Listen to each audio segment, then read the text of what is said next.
श्रीपूर्णबोध गुरुतीर्थपयोब्धिपारा कामारिमाक्ष विषयाक्ष शिरस्पृशन्ति पूर्वोत्तरामिततरङ्गचरत्सु हंसा देवाळि सेवित पराङ्घ्रिपयोजलग्ना जीवे सभेद गुणपूर्ति जगत्सु सत्त्वा नीचोच्च भावमुखनक्रगणैः समेता दुर्वाद्य जापति गिलैर्गुरु राघवेन्द्र वाग्देवता सरिदमुं विमलीकरोतु श्रीराघवेन्द्र सकलप्रदाता स्वपादकञ्जद्वय भक्तिमद्यः अगाद्रसंवेदन दृष्टिवज्रः क्षमा सुरेन्द्रोऽवतु मां सदायम्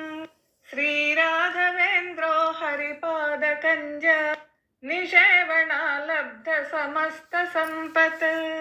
देवस्वभावो दिविजद्रुमोऽयम् इष्टप्रदो मे सततं स भूयात् भव्यस्वरूपो भवदुःखतूला सङ्घाग्निचर्यः सुखधैर्यशाली समस्तदुष्टग्रहनिग्रहेशो दुरत्ययोपप्लवसिन्धुसेतुः निरस्तदोषा निरवद्यवेषः प्रत्यर्थिमूकत्वनिदानभाषः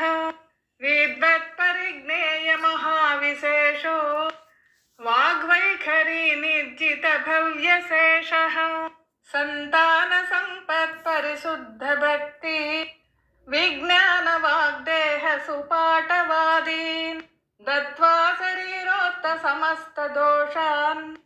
हत्वा स नो व्याद्गुरुराघवेन्द्रः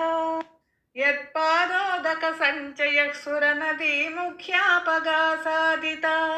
सङ्ख्यानोत्तमपुण्यसङ्गविलसत्प्रख्यातपुण्यावहः दुस्तापत्रयनाशनो भुवि महावन्ध्यासु पुत्रप्रदो व्यङ्गस्वङ्गसमृद्धिदो ग्रहमहापापापहस्तं श्रये यत्पादकञ्जरजसा परिभूषिताङ्ग यत्पादपद्ममधुपायितमानसाये